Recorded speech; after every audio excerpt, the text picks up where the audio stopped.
খেয়াল রাখতে হবে। বাচ্চা তোমরা কথা বলবে না, কথা বন্ধ করো। 1 নাম্বার আমার সাথে বলুন, 1 নাম্বার তালুত। নাম কি? আমার সাথে কথা বলতে হবে, তাহলে আপনারা কিছু শিখতে পারবেন আশা করি। আজকের আলোচনা 1 নাম্বার হলো তালুত। নাম কি? যদিও আরবিতে তালুত কথাটা রয়েছে, আমি বাংলাতে আকার দিয়ে বললাম তালুত। 2 নাম্বার শব্দ হলো জালুত, বর্গীয় জ দিয়ে। যদিও আমার আলোচনার বিষয় এটা ছিল না। 1 নাম্বার হলো তালুত। 1 নাম্বার কি? আরেকবার বলেন। আর 2 নাম্বার কি? জালুত। একটা হলো তালুত বা তালুত, আর আরেকটা হলো জালুত। তালুত এবং জালুত। আজকের আলোচনা কি নিয়ে ভাই বলেন একটু? আরেকবার বলেন, কি নিয়ে আলোচনা? জালুত। তালুত জালুত। আমরা যেখানেই আলোচনায় যাই, আলহামদুলিল্লাহ আমি ব্যক্তিগতভাবে এটা করি, 10 মিনিট 20 মিনিট আধা ঘন্টা 1 ঘন্টা যা হোক, কিছু বুঝুক এবং কিছু বোঝাতে পারি কিনা এটা মেটার বিষয়, এটা দামি বিষয়, এটা উল্লেখ্য বিষয়। কারণ মাহফিল আলহামদুলিল্লাহ হাজার হাজার হচ্ছে পুরো বাংলাদেশে, কিন্তু হিদায়াত হতে হবে ওইভাবে যেভাবে হাজার হাজার মাহফিল হচ্ছে। শ্রোতা খোঁজে কণ্ঠ ভালো কার আছে, মজা কে করতে পারে, হাসাতে পারে কে, শ্রোতা এখন এইটা করছে। আমরা ছোটবেলায় মাহফিল দেখেছি, মানুষ লেপ কম্বল দিয়ে মাহফিলে গেছে, সারা রাত ওয়াজ শুনেছে, এটা দেখেছি আমরা, হেঁটে হেঁটে গিয়েছি ছাত্র জনগণ। তো এই জন্য হিদায়াতের নিয়ত নিয়ে বসতে হবে। যিনি আলোচক তিনাকেও আমরা হিদায়াত আল্লাহর দিকে রুজু করতে হবে, আর যারা আমরা শ্রোতা তারাও আল্লাহর দিকে রুজু করে বসতে হবে। তাহলে আজকের আলোচনা কি ভাইজান বলেন? তালুত এবং জালুত। তালুত এবং আরেকবার বলুন, তালুত এবং জালুত। যদিও কথাটা আরবি তালুতা আছে, বিজালুত। তালুত বনি ইসরাইলের গোত্র থেকে তালুত এসেছেন, একজন নবীর নাম, মানে ভালো। আর জালুত ফিরাউনের জামানা থেকে, কিপ্তি সম্প্রদায় থেকে এসেছে জালুত। আরেকবার বলি, তালুত ভালো পক্ষ, জালুত মন্দ পক্ষ। তালুত কি পক্ষ ভাই? ভালো। এইটার সিলসিলা ইব্রাহিম আলাইহিস সালাতু ওয়াস সালাম থেকে, ইয়াকুব আলাইহিস সালাতু ওয়াস সালাম থেকে এসেছে। কোন কোন বর্ণনায় এমনটা পাওয়া গিয়েছে, ইয়াকুব আলাইহিস সালাতু ওয়াস সালামের আরেকটা নাম ইসরাইল ছিল। ইসরাইল, বনি ইসরাইল। সেখান থেকেই আস্তে আস্তে বনি ইসরাইল বললেই ইব্রাহিম আলাইহিস সালাতু ওয়াস সালাম এবং ইয়াকুব আলাইহিস সালাতু ওয়াস সালামের সিলসিলাকে বোঝানো হয়। তারই সিলসিলায় হলো তালুত এবং ফিরাউনের সিলসিলায় জালুত। তাহলে তালুত মানে কেমন? পিছন থেকে আওয়াজ দেন। তালুত মানে কেমন? আর জালুত মানে কেমন? মন্দ। তালুত ভালো ব্যক্তির নাম, ভালো কওমের নাম, আর জালুত মন্দ ব্যক্তিদের নাম, মন্দ কওমের নাম। যদি এটা বুঝে থাকেন সামনে অগ্রসর হওয়া সম্ভব হবে। আরেকবার বলি, আমার সাথে আপনারা চিৎকার করে বলেন, জালুত মানে ভালো না মন্দ? আর তালুত মানে কি? তালুত মানে কি হবে ভাই? আর জালুত মানে কি হবে? এই তালুতের মধ্যে হাজার লক্ষ মানুষ থাকতে পারে, একটা নাম। জালুতের মধ্যে হাজার লক্ষ মানুষ থাকতে পারে, একটা নাম। তাহলে আমাদের আজকের আলোচনার বস্তু তালুত এবং জালুত। এই তালুত আর জালুত বুঝতে হলে আমাদেরকে পিছনে ফিরে যেতে হবে, নইলে এই আলোচনা বোঝা যাবে না। আমার মূল আলোচনা যেটা, সেটা আপনাদেরকে জানিয়ে রাখলাম। আমরা এক সময় তালুত এবং জালুত পর্যন্ত পৌঁছায়া যাব ইনশাআল্লাহ। এজন্য এই দুইটা শব্দ আপনাদের বলার উদ্দেশ্যই হলো যেন মেমোরিতে ধরে রাখতে পারেন, যেন আপনার মগজে এটা থাকে যে আমরা আজকের আলোচনা শুনতে যাচ্ছি। যাচ্ছি তালুত আর জালুত। তবে তালুত এবং জালুতটা বুঝতে হলে আমাকে আর আপনাকে কমপক্ষে 450 বছর পিছনে চলে যেতে হবে, যেই জায়গাতে তালুত আর জালুত রয়েছে সেখান থেকে। যেই জায়গায় তালুত এবং জালুত রয়েছে সেখান থেকে 400 বছর পিছনে গেলেই তালুত আর জালুতের পরিচয় আমরা বুঝতে পারবো। এজন্য খুব খেয়াল, মোবাইল সাইলেন্ট করে ফেলুন, কথা বন্ধ করে ফেলুন, ডানে বামে যেন কথা না হয় সাবধান রাখবেন। নিজে কথা বলবো না, আরেকজনকে বলতেও দেবো না। আল্লাহ রাব্বুল আলামিন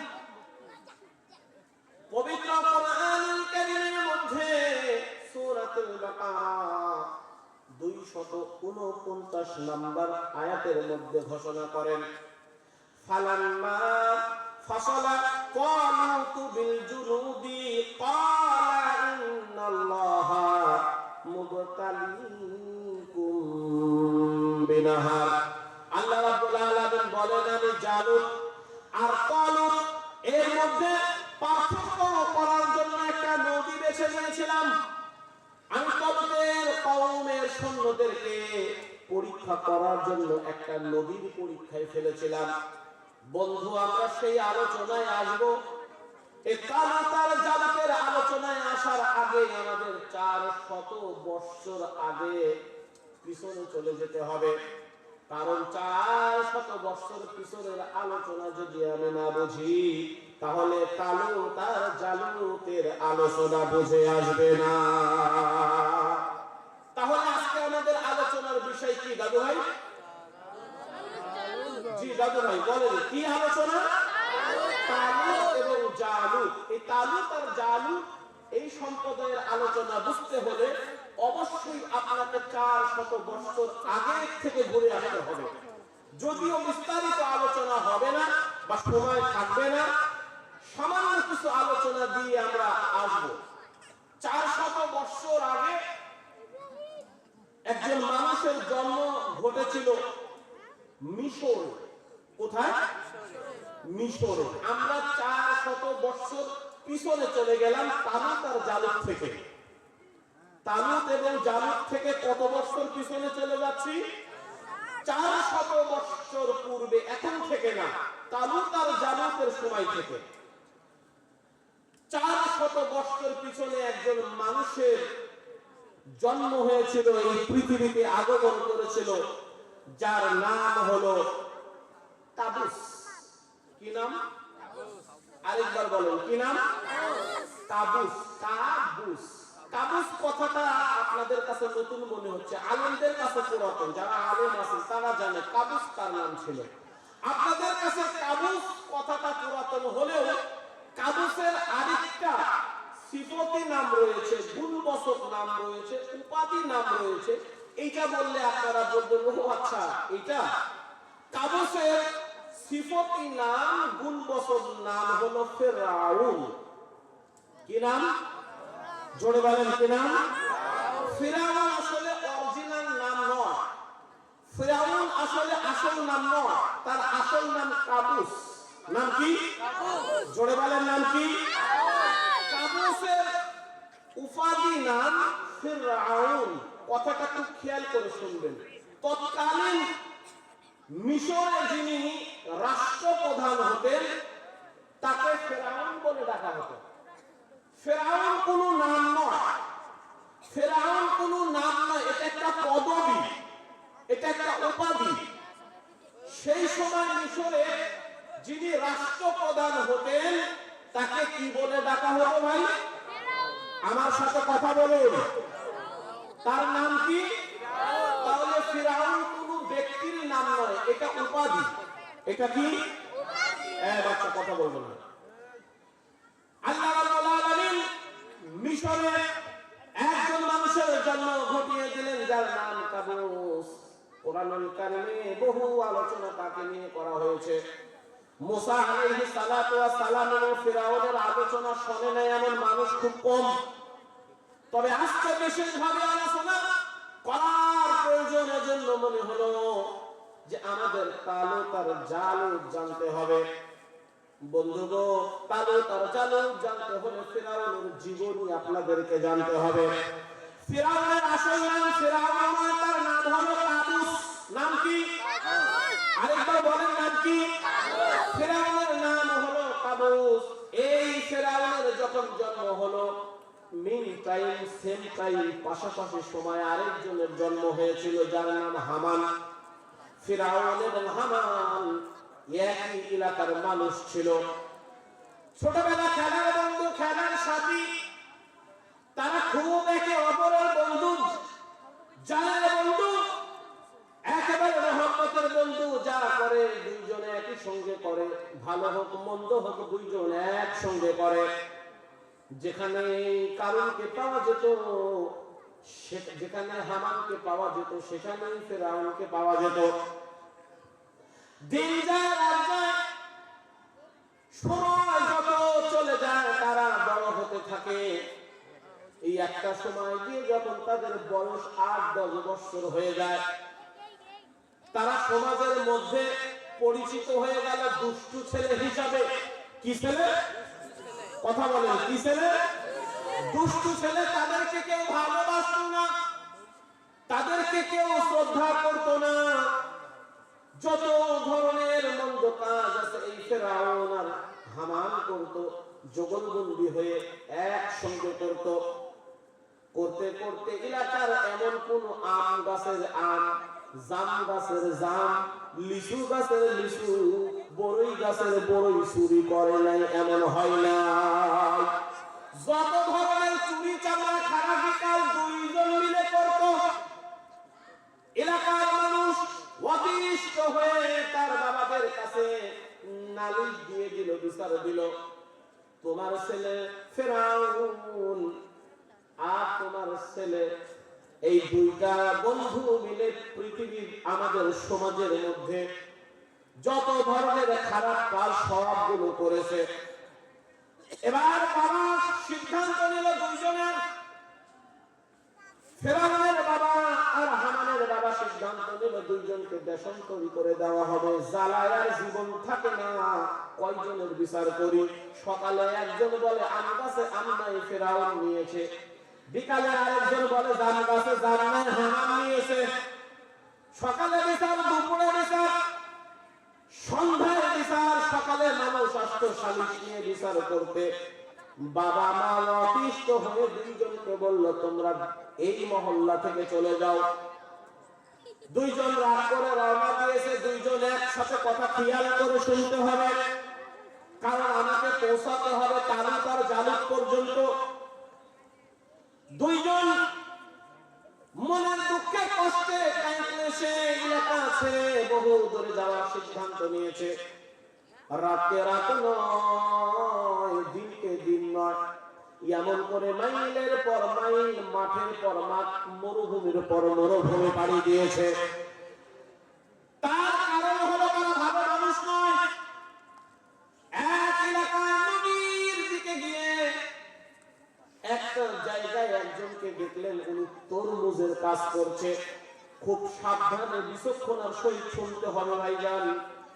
আমি সেই পাবনা জেলা থেকে 300 কিলোমিটার দূর থেকে আমি আপনাদের গল্প করার জন্য আসি নাই, কিছু কথা বলার বোঝানোর জন্য এসেছি। যদি কিছু কথা বোঝাতে পারি আল্লাহর আলহামদুলিল্লাহ, আর কিছু কথা যদি আপনারাও বুঝে যান আলহামদুলিল্লাহ। এই মাহফিলগুলো করার একমাত্র উদ্দেশ্যই হলো আল্লাহর দিকে রুজু হওয়া, আমাদের অন্য কোনো উদ্দেশ্য নয়। এই হামান আর ফিরআউন দুইজন রওনা হয়েছে। যেতে যেতে বালুর মাঝখানে গিয়ে দেখে একজন মানুষ, একজন বৃদ্ধ মানুষ তরমুজের আবাদ করছে। কিসের চাষ করছে বলেন? একটু কথা বলেন, কিসের চাষ? তরমুজের চাষ করছে। ফিরআউন গিয়ে বলে, আঙ্কেল, চাচা, আমাকে একটা তরমুজ দেন দেখি। ক্ষুধা পেটে বড় ক্ষুধা। কোথায় থেকে এসেছো? মিশর থেকে এসেছি। কেন এসেছো সেটা বলে না। বলে আমরা বাসা থেকে বের হয়েছে কাজের উদ্দেশ্যে। আসলে কাজ নয়, তাদেরকে তার বাবা, তার পরিবার অতিষ্ঠ হয়ে এলাকা থেকে মহল্লা থেকে তাদেরকে বের করে দিয়েছে। বন্ধুগো, যেটা শয়তান হয় ছোট থেকেই শয়তান হয় বোঝা যায়, আর যেটা ভালো হয় ছোট থেকেই বোঝা যায় ব্যক্তিটা কেমন হবে। কথা ঠিক কিনা? ফেরাউনের চরিত্র খারাপ, ফেরাউনের বিবেক খারাপ, ফেরাউন মানুষ হিসাবে খারাপ, হামান মানুষ হিসাবে খারাপ, ছোটবেলাতেই প্রকাশ পেয়েছে। দুইজন বলে আমাকে একটা তরমুজ দাও দেখি, আমাদের বড় খোদা। চাচা বলে না, তোমাদের তরমুজ আমি দিতে পারি একটা শর্তে, আমার এই তরমুজ গাছে পানি নাই, মরুভূমির মাঠ, এখানে পানি নিয়ে আসতে আমার খুব কষ্ট হয়ে যায়। তোমরা যদি পুরা মাঠের মধ্যে পানি দিতে পারো তাহলে আমি খুশি হয়ে তোমাদেরকে একটা তরমুজ দিতে পারি। ফেরাউন বলে কোনদিন তো কাজ করি নাই। হামান বলে চুপ কর, পেটে বড় ক্ষুধা, তাড়াতাড়ি পানি নিয়ে তরমুজের গাছে দে। জোরে বলেন আল্লাহু আকবার। দুইজন অক্লান্ত পরিশ্রম করলেন। বন্ধু, কথা এখানে খেয়াল করে রাখতে হবে, মন আর মন, মাথা আর মন এখানে রাখতে হবে। কাজ করার পরে দুইজন কাজ শেষের পরে মুরব্বী তাদেরকে ফেরাউনকে বলল, এখন একটা তরমুজ খেয়ে নাও, আরেকটা তরমুজ আমি তোমাদেরকে দিতে রাজি আছি আরেকটা কাজ করলে। ফেরাউন বলে বলুন চাচা আরেকটা কাজ কি? বলে এটা আগে খেয়ে নাও একটা তরমুজ। দুইজন মিলে খেয়েছে। এবার তরমুজের মালিক ওই মুরব্বী বৃদ্ধ চাচা বলেছে, এখানে 50টা তরমুজ রয়েছে, এই তরমুজগুলো যদি বাজারে বিক্রয় করো, বিক্রয় করে আসার পরে আমি তোমাদের আরে একটা তরমুজ দিয়ে দিব। এবার কারণ এবার হামান দিয়ে ফেরাউনকে বলে বন্ধু 50টা তরমুজ চলো বেচতে যাই। ওই চাচা তো জানে না তরমুজ নিয়ে আমরা বিক্রয় করে টাকা নিয়ে আর আসবো না। জোরে জোরে পড়েন নাউজুবিল্লাহ। বন্ধু, আজ এখনো শুরু হয়নি, আপনি স্থির হয়ে বসুন আর বুঝুন। আপনি মনোযোগ এখানে রাখুন, ইনশাআল্লাহ আমরা আপনাদেরকে তালুত আর জালুত পর্যন্ত নিয়ে যাব ইনশাআল্লাহ। ফেরাউন কানে কানে কয়, আমার সে তো বুদ্ধি তোরই বেশি, দেখি রাজি হয়ে যা। বলে রাজি কেমনে হই? 50টা তরমুজ যদি 2 কেজি করে ওজন হয়, 100 কেজি ওজন তুই পারবি নাকি? বলে বন্ধু মাঠটা পাড়ি দিলেই তো রাজীবপুর, এই নদীটা পাড়ি দিলেই তো রৌমারি, ওখানে গিয়ে যেন তেন একটা দামে বিক্রয় করে দেব, পিস ভাও বিক্রয় করে দেব, পিস ভাও তরমুজ বিক্রয়। এই চিন্তা নিয়ে দুইজন রাজি হয়ে গেল। এবার ওই মুরব্বী চাচা খেয়াল করেছে দুইজনের চলার চাহনি ভালো না। যারা বাটপার হয় গো বন্ধু, তারা সব জায়গায় বাটপারের চিন্তায় রাখে। এমনকি শ্বশুর বাড়ি গেলেও চিন্তা করে আমার শ্বশুর সিগারেটটা কোথায় রেখেছে। বলেন ঠিক কিনা? এই ইতিহাস আমার কাছে আছে। এবার দুইজন চিন্তা করলো, আচ্ছা ঠিক আছে আমরা রাজি। তাদের মাথায় যখন তরমুজ দেওয়া হবে, একজন আরেকজনের দিকে চেয়ে মুস্কি মুস্কি হাসে। চাচা এবার বিষয়টা বুঝেছে, ডাল মে কুছ কালা হয়, কোনো না কোনো একটা আছে। হাসলো কেন? বলে কি গো বাবা তোমরা হাসলে কেন? বলে না চাচা এমন কিছু নয়, আমরা খুশিতে হেসেছি। তার কারণ হলো এই তরমুজ বেচে যত টাকা হবে আপনি তো সারা বছর বসে খেতে পারবেন।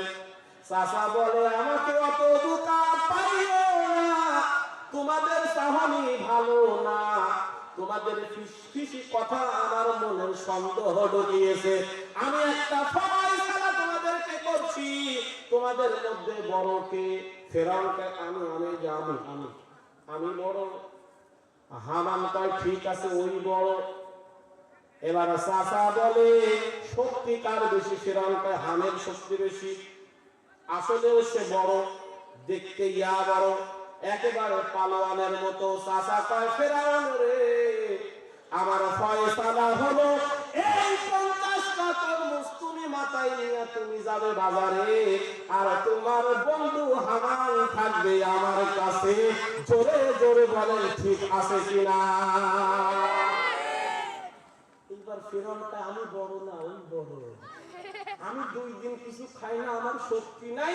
কিছুক্ষণ আগে একটা তরমুজ দিছে, মোটামুটি একটু এনার্জি হইছে, মাত্র 50 গ্রাম, আরো এর জন্ম থেকেই শক্তি।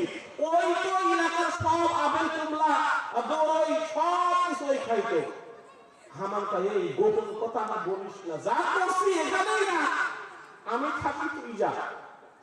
ও বন্ধু কথা অনেক দূর যেতে হবে, যদি মনোযোগ থাকে কিছু কথা আমি আপনাদের সঙ্গে শেয়ার করে যাই। হায়াত মওত বলা যায় না।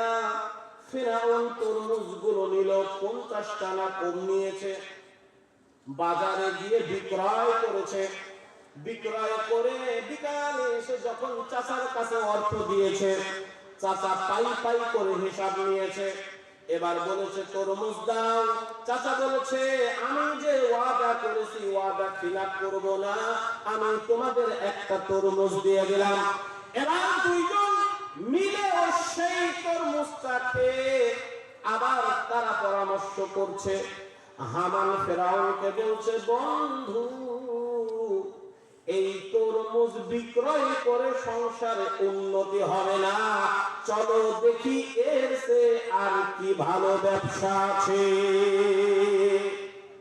ফিরআউন বলল কথা ঠিক। সকালবেলায় রওনা দিয়েছে তরমুজ বিক্রয় করতে।